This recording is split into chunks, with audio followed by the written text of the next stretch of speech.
let's talk about the tip. Hello everybody, this is Robert the Tool Junkie, and by tip, I mean screwdriver tip. Today I'm in the shop with probably one of my favorite type screwdriver tips. And these happen to be by Klein tools, and there's two different options here. And this is the multi-bit screwdriver replacement bit, and this happens to be part number 32752. It's a 2-pack, and you get two of them. One's here, one I've already put in the screwdriver here. And this is a C1 and a C2, so you got two different sizes, C2, C1. And then this longer one here, this also has a C1 and C2 on it.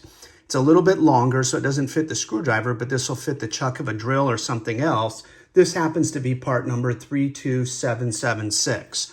But why do I like these so much? Because if you do electrical work, whether you're a homeowner replacing switches and plugs or you're on the job as a tradesman, you know that the screws here are kind of a funky screw. You can use a regular straight bit, you can use a Phillips bit, but they don't really grab properly. That's where these bits come in. So let's take a look at this one here that's not here. You see it's kind of a combo. It's got the straight and a circle-like thing in the middle, and you really get some great positive engagement here. So this is the proper bit to use when you're replacing these things, and you can put it in any one of your multi-driver type screw handles here. Here I've got it in and out. And again, it has the C1 and C2. C1 happens to be what's electrical work here. We do have the longer one, as said, if you want to put it in a drill driver or a drill, if you want to really speed the work up and not do it by hand, that's always a great idea.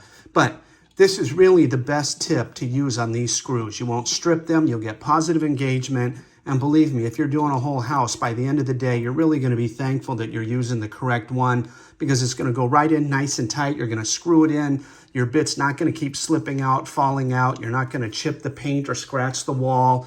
You're not going to break anything, and your job's just going to go so much smoother. So next time you do electrical work, think about these multi-bit screwdrivers, and it's basically a combo bit. I believe that's what it's called, and that's the combo because it's kind of a Phillips or light type with the straight built in for the plugs and switches that we need to use. So think about the tip next time you do electrical.